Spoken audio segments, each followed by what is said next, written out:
As the 89th legislative session heats up, school vouchers are now deemed an emergency item by Governor Greg Abbott. Today, the governor spoke at an East Texas private school advocating school choice for parents. And in Boerne, this was a topic of discussion tonight. KENS 5 reporter Meredith Haas was there. So Meredith, I'm sure a lot of parents had a lot to say. What are they telling you?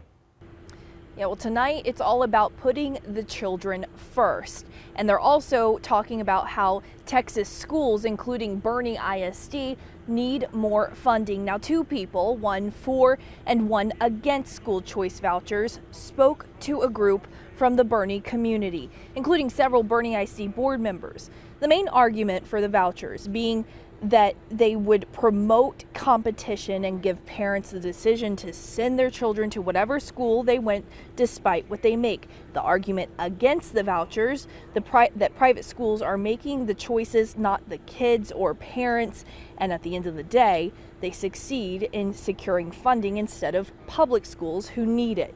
A Boerne ISD board member and Boerne ISD parent in the audience shared their opinions with me. There's a lot of financial issues as far as what kids can be helped, and I feel it's going to let private schools pick the apples that they want. I'd love to see another option. I think some of the cities have better options, or at least different options, and I think that's where you find choice. Private schools have been able to raise their tuition, and they have, but we have not received an increase in the basic allotment. And that's a very, very challenging thing when you want to properly pay your teachers. But we also need an increase in the basic allotment to properly fund the other 45% of our budget that's non-teacher salaries. Now, this comes as Governor Abbott spoke at the East Texas private school on Sunday. The governor made vouchers an emergency item in the legislature, meaning legislators can immediately vote on this item instead of waiting 60 days into the session. Here's part of what the governor had to say today. Far more than 30 states already have school choice. It's like Texas is behind. It hasn't destroyed public education at all.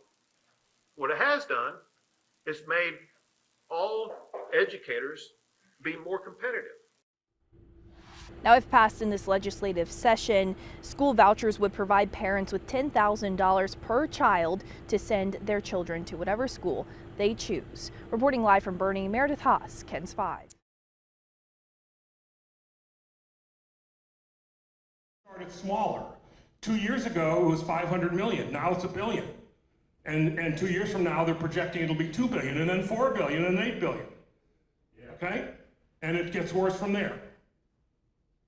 All right? So what I'm saying to you is, yeah, competition is great. It's wonderful. The winners win and the losers lose. Okay? But again, if you're doing a startup company with $1 billion and you're going to throw all that at some new set of commercial private entities. Oh, by the way, one of the other secrets in the bill that nobody knows about, okay, is the people who are really going to be administering the program, which are going to be private companies. Did anybody know that? They're going to hire 5 private companies to administer this program, none of which exist in the state of Texas today. That's right. That's where the $1 billion is going to go.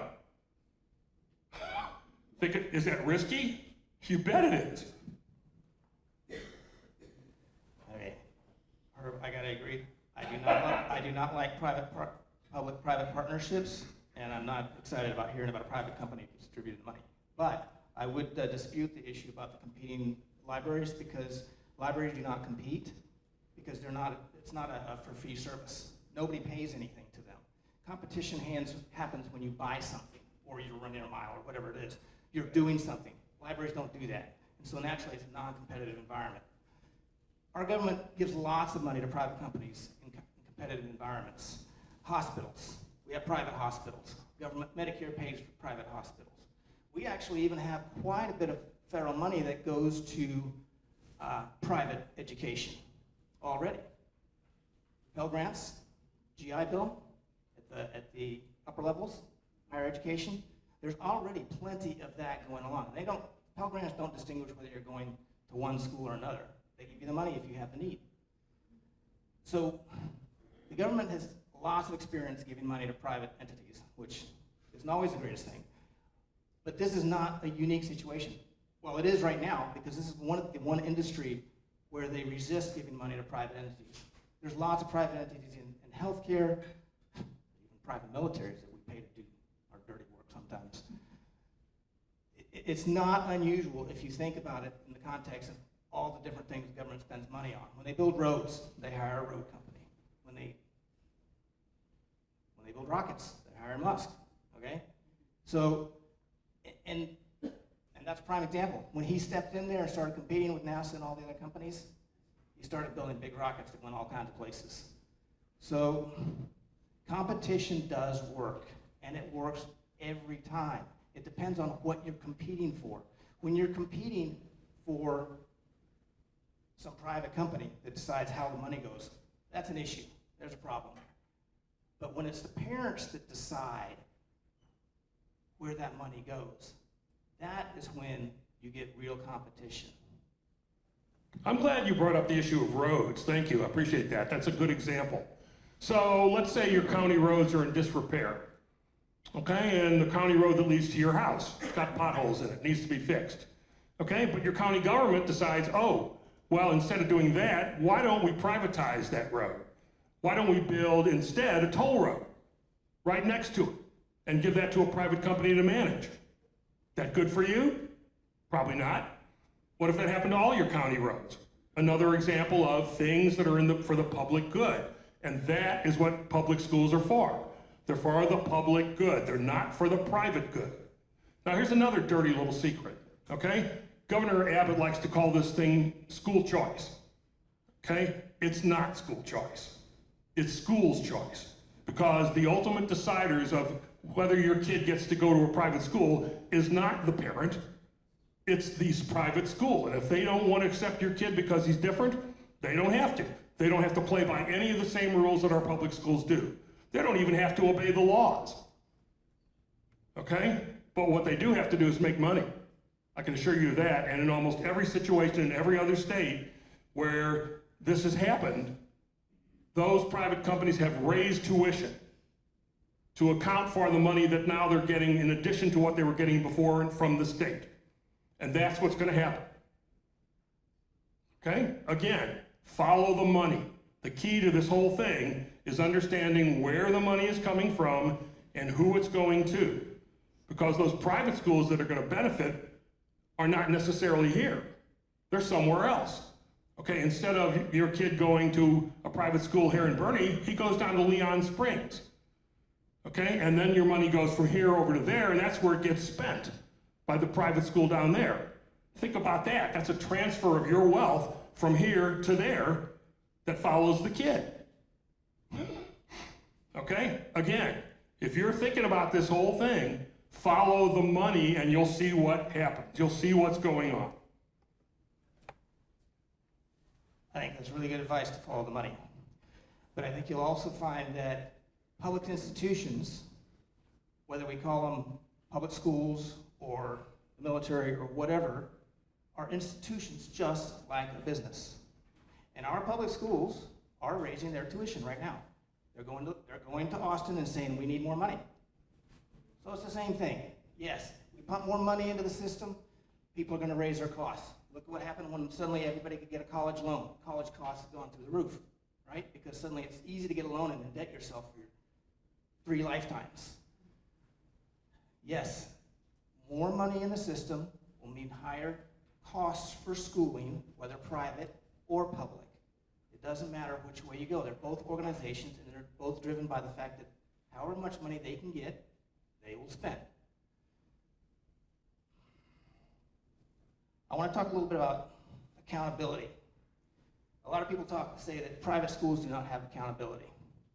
I would like to specify 2 types of accountability. One is the type of accountability where somebody's watching you, telling you how to do something, telling you the right way to do something, and checking to make sure you're doing it the right way. That's sort of the oversight. I call that the oversight accountability. Our public schools have that. And there's the complaint that private schools don't. There's another type of accountability, which I call impact accountability. What private schools have is impact accountability. When they do something wrong, they don't do it the right way, that student walks away. That has an immediate impact on that school. because suddenly they have lost a chunk of money. Public schools don't have that. They have oversight accountability, and private schools have impact accountability. This may bring some impact accountability to schools, to public schools. Personally, I think that's a good thing because I think impact accountability is better. And I think it's even better because the impact is being drawn or being given by the parent, which comes back to who's going to hold that school most accountable.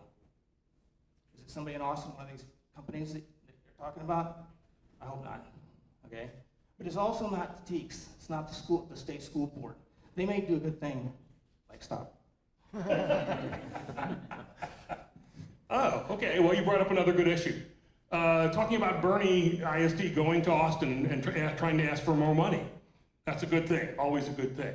The problem is, as you may know, a session ago, 2 years ago, when that happened, Governor Abbott decided to withhold $5 billion from the schools, okay, because they wouldn't pass his ESA bill last time. And that's going to be the same this time, and it already is. He's already come out and said, Bernie ISD, you can ask all you want, you're not getting your money. Your teachers are not getting their pay raises. You're not getting more money unless your representative passes my ESA bill.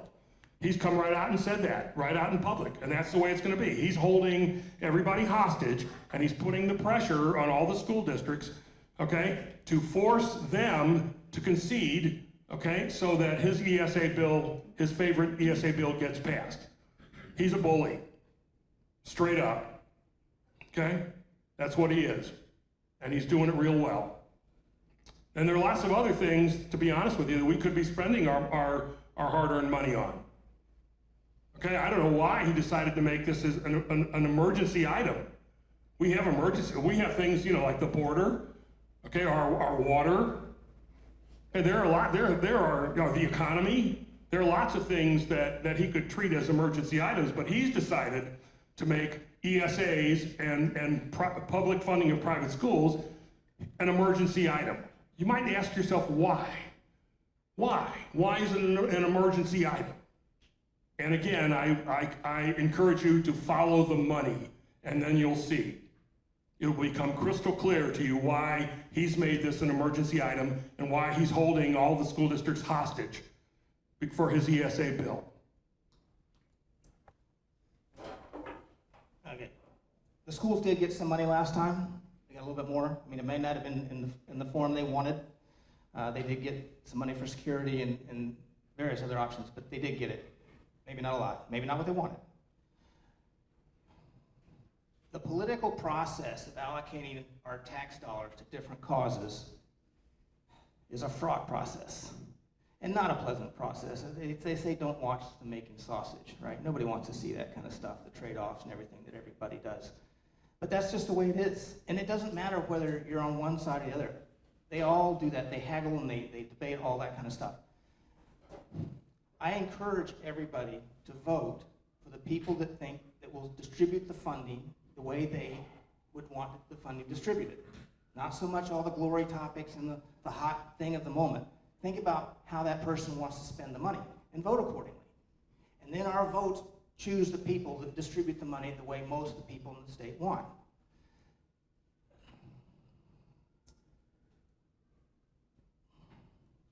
Lost my thought.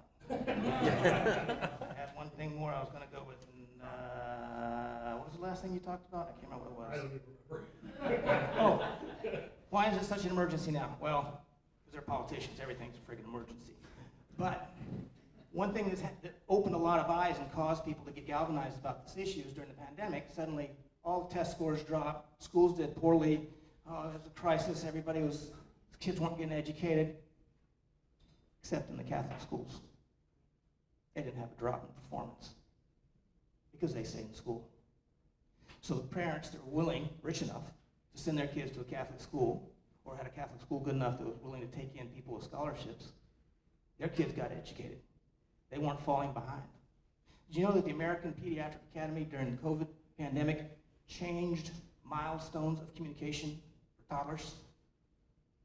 They raised them so that, oh, Johnny, supposed to be speaking by 6 months. Well, if it's by 8 months now, that's okay. Okay? Moving the goalposts doesn't help anybody, but it makes people feel better.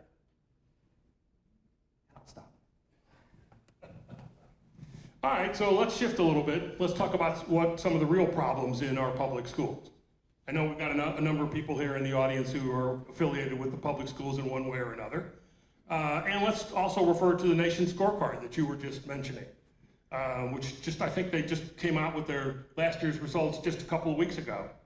So let's talk about a couple of things that have been pointed out as problematic in the academic world. There's all sorts of social issues and mental health and all that, but let's just stick to academics and let's talk about the STAR tests. Now, nobody likes the STAR tests in particular, but that's the only metric we currently have. So let's go ahead and make use of it. And what you see, if you look at the last 10 years, is you will see that the reading performance of the kids in our public schools has been pretty much straight, okay, at a very low level.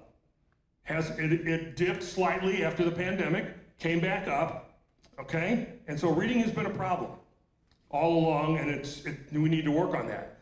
But the problem that people aren't telling you about is math. So if you look at the national scorecard in math, what you'll see over the last decade is a steady decline like this. So we've been bad at reading, okay, for a long time for various reasons, but the math scores have dropped like crazy, and that is the item that we need to start paying attention to. All right, and again, our legislators, God bless them, are not trying to solve the real problems in the public schools. They're trying to shift the problems to the private enterprise to solve for them, okay? Because they can't admit that it's their fault. They've been neglecting and underfunding the public schools overall, okay, across the entire state. I'm talking about the state, not Bernie ISD, obviously, but across the entire state. They've been doing it for over a decade, okay? And I mean, it's terrible if you look at the actual numbers. But the scores, again, math is the largest problem. Reading comes second, everything else below that. I totally agree. I totally agree with the issue of math and reading. I think that's a huge problem. But what I will say though is that I don't think it's necessarily the funding. Bernie ISD is funded at a lower level than most schools in Texas. We have some of the best scores in Texas. I don't think there's... Actually, you're not. You're funded above the average level. No, I don't believe so. Okay, well, let's look at different data. I'm sorry, I shouldn't have... So I think there's a certain amount of money people need to educate students, but I do think we've got not as much as we want, but we have as much as we need, and we make do with it. Bernie ISD has been very good at massaging the way they spend their money to make sure they get as much out of it as possible, and they've done a good job. Having said that, the improvement in math and reading is critical. We have got to have that. How do people improve? I'm going to sound like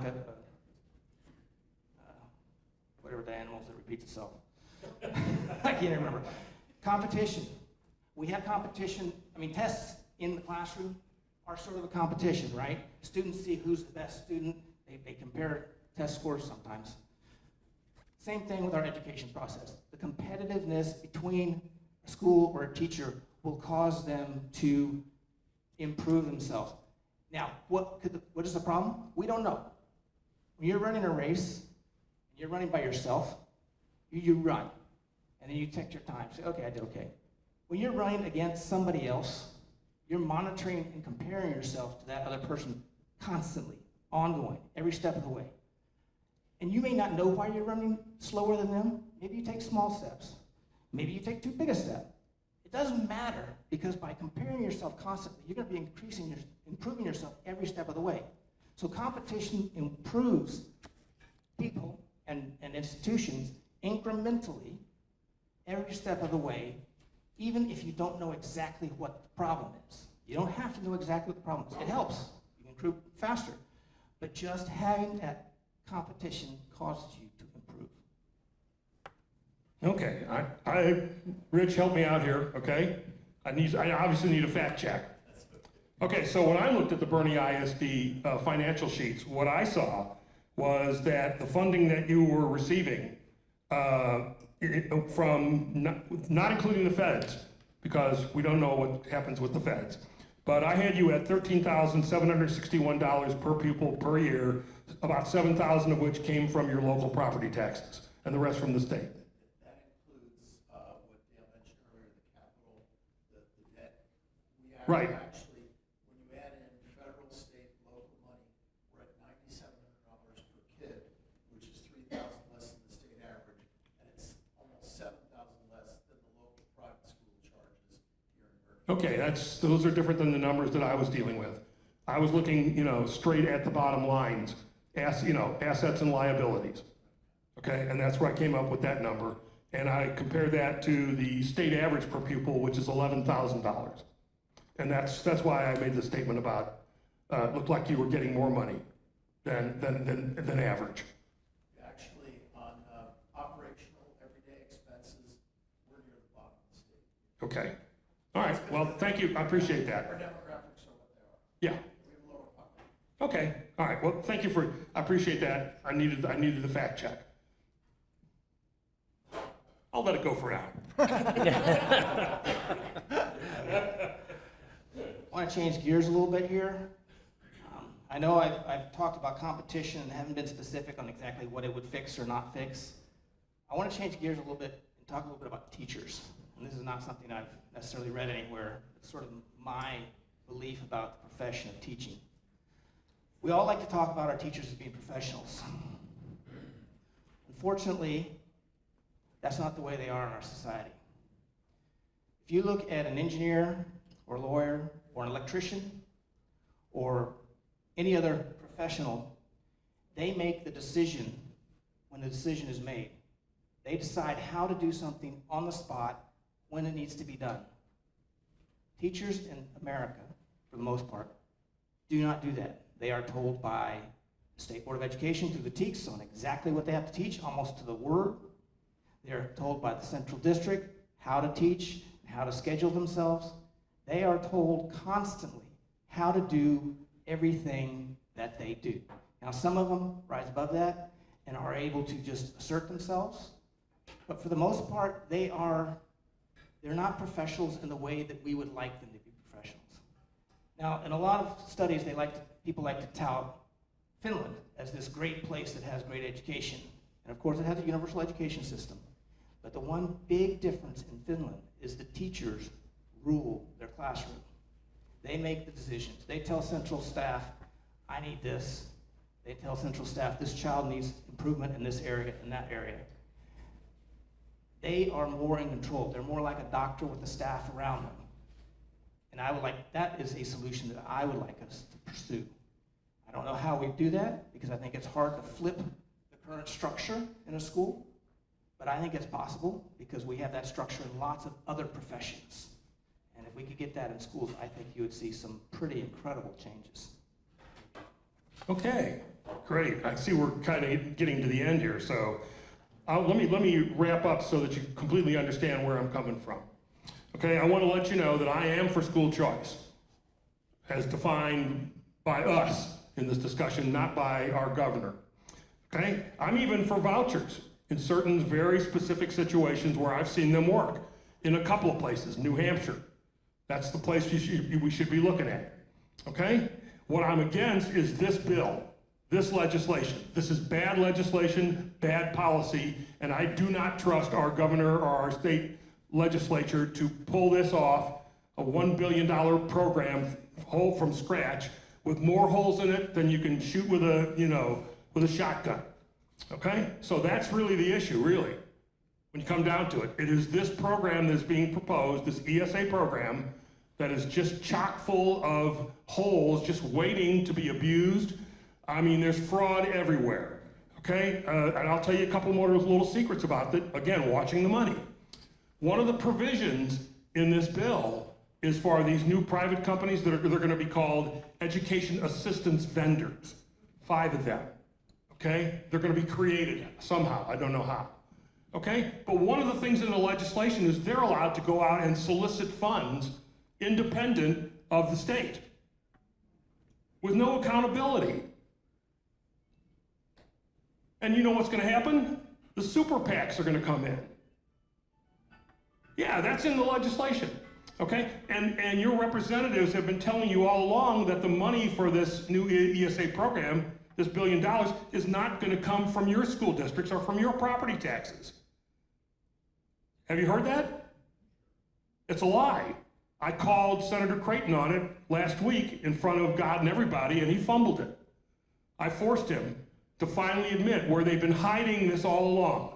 Okay, the key little thing is in a footnote in the fiscal note. It's not in the bill, where they tell you that the money will come from the school districts when a child leaves and goes to a private school. They've been lying to you all along. Okay, but you have to know where to look to find this stuff. Luckily, I knew where to look because it was in there last time.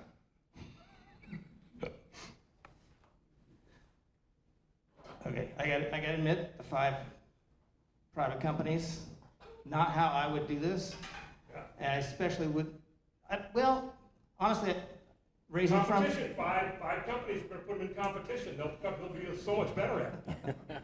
If they actually compete with each other, but they won't. Government doesn't do that. As far as drawing money from other sources, I mean, we always talk about private scholarships and stuff like that, so I'm not as concerned about that. The political PACs contributing, I would worry about that, specifically since the teachers union is like one of the biggest PACs or political donors in the country, and I would not see that here. But to wrap up, I just want to go over the problem is our schools are not creating students that are productive, prosperous, and enriched the way they should. And I personally feel that competition, even though it's not going to specify exactly what step the schools are going to take, is going to improve them. So I think competition is desperately needed. We use it with our students, we can use it for our schools. And the best person to decide on how that competition is done is the parent. If the parent can decide that this school gets the money or that school gets the money, then the parent is the one. The parents know what needs to be done. And I trust the parents, and I would like to see the parents decide where all the money goes. I think they're the ones that have the most at heart. They're the ones that are going to do the best for their kids. Are there dumb parents? Sure, there's dumb parents right here, okay? But overall, in the aggregate, the parents are going to make the best choice rather than some bureaucrat or even school administrator decides where the boundary lines of the different schools are going to be. Because that's who decides where the schools go. The student goes right now. The teachers don't decide. The school boundary drawers decide where they go. And I think that's it for me. Thank you all for coming, and thanks for listening. We got one little piece of business before we go, and that is the poll at the end to see if anybody moved the needle. Okay, so what we're going to do, you ready to keep score? Where's my scorekeeper? Okay, so we're going to do that again. You've heard us talk, whether you approve of or disapprove of or still don't know about this voucher issue. Okay, so let's close. I'm sorry? Let's have our eyes open this time. Well, you know, people won't vote honestly if everybody else is looking at them. I'm sorry. We're going to close our eyes again. Let's close our eyes, please. Everybody close your eyes. Okay, how many of you are still opposed to this voucher program?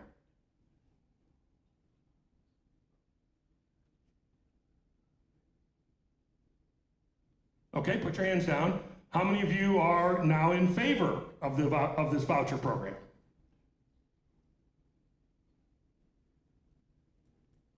Okay, put your hands down. And how many of you still are in the middle and not sure?